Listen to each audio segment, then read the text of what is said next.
What's up, YouTube? It's Jamil, and I'm here to tell you a Bible story that is not typically told in normal Sunday school. Okay? So, the story I'll actually choose today is the story of Abraham, Abram at that time, and Sarai, his wife, and how they got their son Ishmael and also their mistress Hagar. Okay, so the story actually goes like this, alright? Sarai and Abram were really old and didn't and couldn't have children because Sarai was actually barren.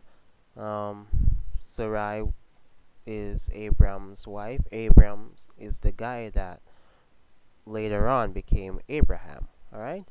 So Sarai came up with a plan that she would have a surrogate, and that surrogate would be one of her servants that she brought over from Egypt called Hagar. All right, now she told Abram at the time to basically have sex with Hagar and let Hagar be the surrogate for their baby. All right, but it's funny because when Hagar did this, Sarai actually became jealous that Hagar became pregnant and became really upset and bitchy, and she just despised her. And then she actually went to her husband and demanded that he choose between she and the surrogate, and Abram, being, I don't know, some sort of loyal husband of some sort, decided that he was gonna submit to Sarai's wishes in a sense and just stayed out of it. Just say, okay, she's your servant. Do the hell you want with her. It's none of my business.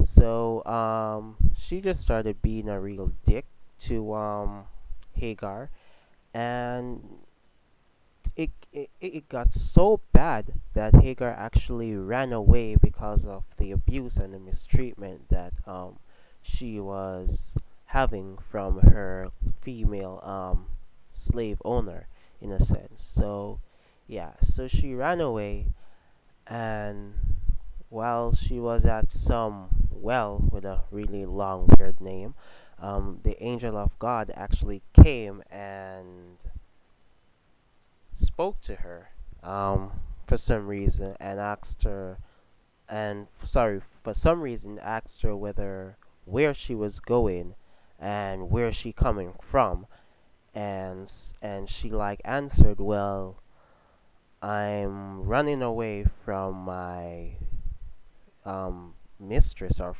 female slave master because she's been abusing me a lot.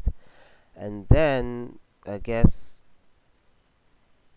I don't know how this fixed the problem of the abuse or whatever, but God told her to go back and submit to the abuse of her mistress, and I will give you a shit ton of offspring.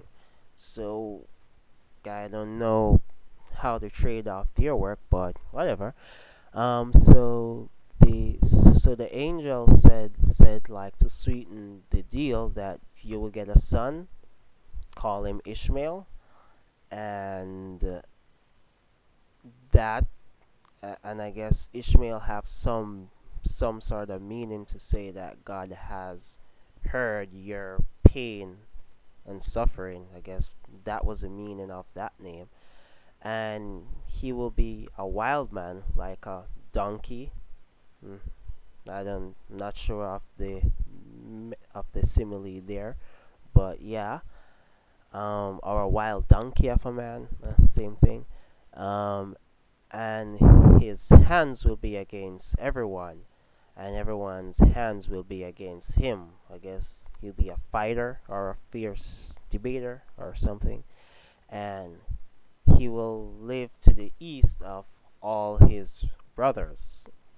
So yeah, and so she did that, and she listened to the God's angel, I suppose, and went back under the tyranny of her mistress. And I guess God saw that and was okay with it and everything. And she remained alive after seeing God, and named and gave the well some cookie named Beer Ida Roar, something like that. And so yeah, that's how she gave Abram a son at 86 years old and named him Ishmael. And later on, um, God called Sarai Sarah and called Abram Abraham. And yeah, that's that story.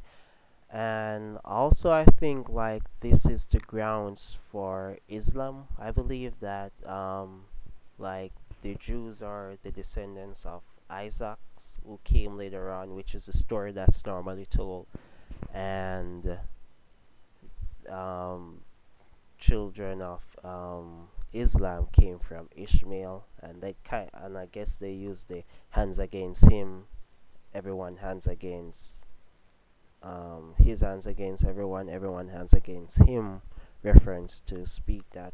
I don't know, but yeah, what was the intended moral of this story, and do you agree with it, or do you have some alternative view? Leave a comment in the below and give it a like, or a like and a subscription and a rating, and have a nice day.